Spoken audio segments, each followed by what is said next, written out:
আমি মানে বহুত সমস্যাত ভুগি আছো। এই কণ ছাত্ৰ ছাত্ৰী আমাৰ ল'ৰা ছোৱালী স্কুলৰ পৰা লৈ আহিব লগা হয়। Morigaon English academy. আমি ইয়াৰ পৰা ল'ৰা ছোৱালী লৈ পেলাই এইখিনি সদায় কোনো দিনাখন পাৰ হ'ব নোৱাৰোঁ। এই ফ্ৰণ্টতে আপোনাৰ বিশাল আছে।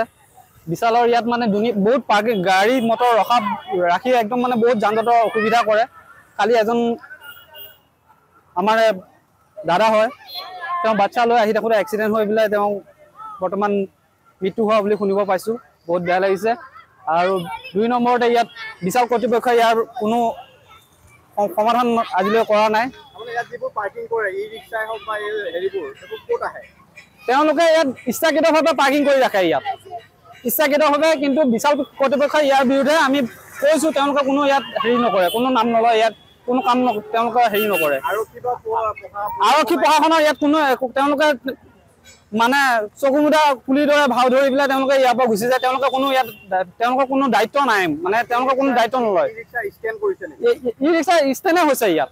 কোনো দিনাখনে ইয়াত গাড়ী আমি পাৰ কৰিব নোৱাৰোঁ। গোটেই ই ৰিক্সাবিলাক ইয়াত একদম মানে পাৰ্কিং কৰি পেলাই তেওঁলোকে ৰাখে। 2 নম্বৰতে ইয়াত কোনো আপোনাৰ এটা স্পীড ব্ৰেকাৰ নাই। এখন স্কুল আছে, সেইফালে এখন হাইস্কুল আছে, এইফালে কলেজৰ ল'ৰা ছোৱালীবিলাক অহা যোৱা কৰে। একদম মানে ক'তো স্পীড ব্ৰেকাৰ নোহোৱাৰ কাৰণে এক্সিডেণ্টবিলাক হৈ থাকে সদায় ইয়াত। আৰু ইয়াত পৌৰসভাৰো গাফিলতি আছে। আমি ই ৰিক্সাবিলাকক ক'লে আমি পৌৰসভাক আমি 10 টকাকৈ দি আছোঁ। পৌৰসভাই কোনো ইয়াৰ দায়িত্ব নলয়। পৌৰসভাক ক'লে তেওঁলোকে পৌৰসভাই কোনো ইয়াত মানে গুৰুত্ব নিদিয়ে। ইয়াত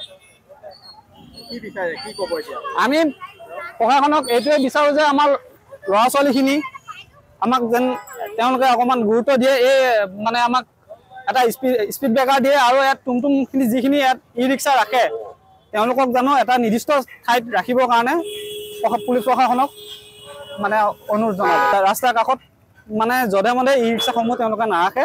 আমি ইয়াকে প্ৰশাসনক মানে বিচাৰিছোঁ, আহ্বান জনাইছোঁ। আৰু আমি মানে বহুত সমস্যাত ভুগি আছোঁ। এই কণ ছাত্ৰ ছাত্ৰী আমাৰ ল'ৰা ছোৱালী স্কুলৰ পৰা লৈ আহিব লগা হয়। Morigaon English academy. আমি ইয়াৰ পৰা ল'ৰা ছোৱালী লৈ পেলাই এইখিনি সদায় কোনো দিনাখন পাৰ হ'ব নোৱাৰোঁ। এই ফ্ৰণ্টতে আপোনাৰ বিশাল আছে। বিশালৰ ইয়াত মানে বহুত পাৰ্কিং গাড়ী মটৰ ৰাখি একদম মানে বহুত যান জঁটৰ অসুবিধা কৰে। কালি এজন আমাৰ দাদা হয়, তেওঁ বাচ্চা লৈ আহি থাকোঁতে এক্সিডেণ্ট হৈ পেলাই তেওঁ বৰ্তমান মৃত্যু হোৱা বুলি শুনিব পাইছোঁ।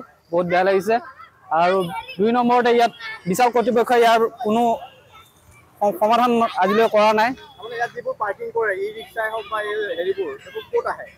তেওঁলোকে ইয়াত ইচ্ছাকৃতভাৱে পাৰ্কিং কৰি ৰাখে ইয়াত ইচ্ছাকৃতভাৱে, কিন্তু বিশাল কৰ্তৃপক্ষই ইয়াৰ বিৰুদ্ধে আমি কৈছোঁ। তেওঁলোকে কোনো ইয়াত হেৰি নকৰে, কোনো নাম নলয়, ইয়াত কোনো কাম তেওঁলোকে হেৰি নকৰে। আৰক্ষী প্ৰশাসনৰ ইয়াত কোনো তেওঁলোকে মানে চকুমুদা পুলিৰ দৰে ভাও ধৰি পেলাই তেওঁলোকে ইয়াৰ পৰা গুচি যায়। তেওঁলোকৰ কোনো দায়িত্ব নাই, মানে তেওঁলোকৰ কোনো দায়িত্ব নলয়। ই ৰিক্সা ষ্টেণ্ডে হৈছে ইয়াত।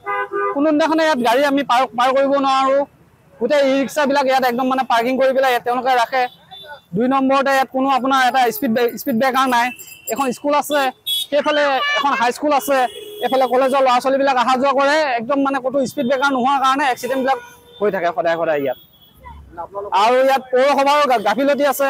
আমি ই ৰিক্সাবিলাকক ক'লে আমি পৌৰসভাক আমি 10 টকাকৈ দি আছোঁ। পৌৰসভাই কোনো ইয়াৰ দায়িত্ব নলয়। পৌৰসভাক ক'লে তেওঁলোকে পৌৰসভাই কোনো ইয়াত মানে গুৰুত্ব নিদিয়ে। ইয়াত